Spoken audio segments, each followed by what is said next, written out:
You see a painting of a hazy rectangle of color stacked on top of another hazy rectangle of color, and you think to yourself, oh right, a Rothko. I know that guy. But do you know that guy? Why those hazy rectangles? And why should I care? This is the case for Mark Rothko. Marcus Rothkowitz was born in 1903 to a Jewish family in Dvinsk, Russia. They immigrated to Portland, Oregon in 1913, but his father died just months after. Marcus was a good student and won a scholarship to Yale, where he did well and discovered his leftist political leanings, but he dropped out in his second year and moved to New York. It was there he set his mind to becoming an artist and studied at the Art Students League under Max Weber and learned about Cubism and Matisse and the German Expressionists. In the 1930s, he made paintings influenced by Milton Avery and Matisse. He changed his name to Rothko in 1940, and by the mid-40s was trying out a little surrealism, with works like this and this that drew from classical myths, tapping them as symbols to discuss human tragedy. He also copied Juan Moreau a bit by making pieces like this, and Max Ernst a bit with pieces like this. He and his buddy Adolf Gottlieb were reading a bunch of Nietzsche and Jung at the time and thinking about the unconscious. With fascism rampant in Europe and World War II underway, Rothko and other artists of the time thought that following artistic traditions was not only irrelevant but irresponsible. He and Gottlieb wrote a letter to the New York Times in June of 1943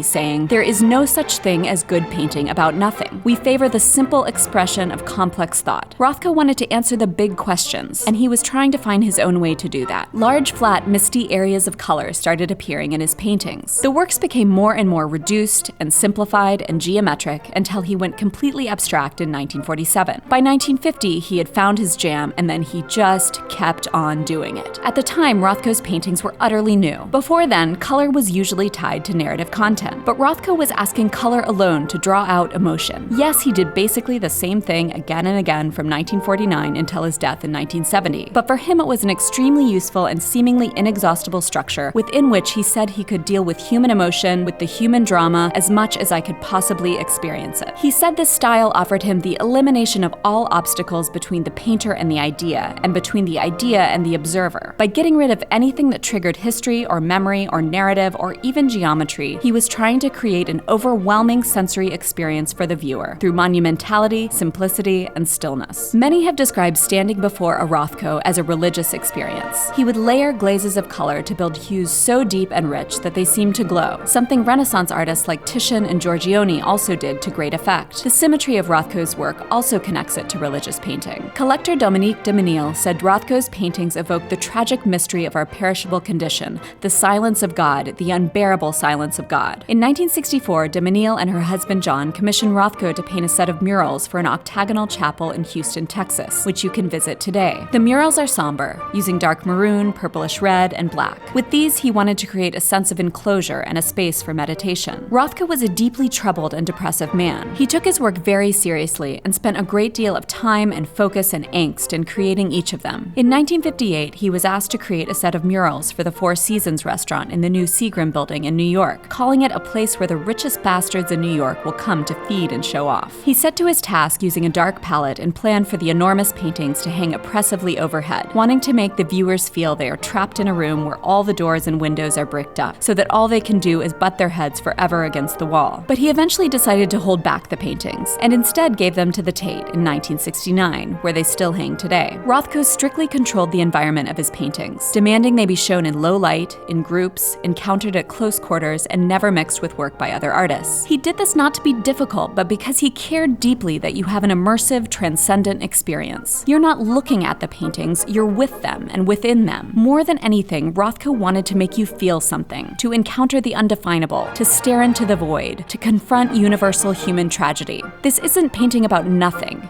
it's painting about everything.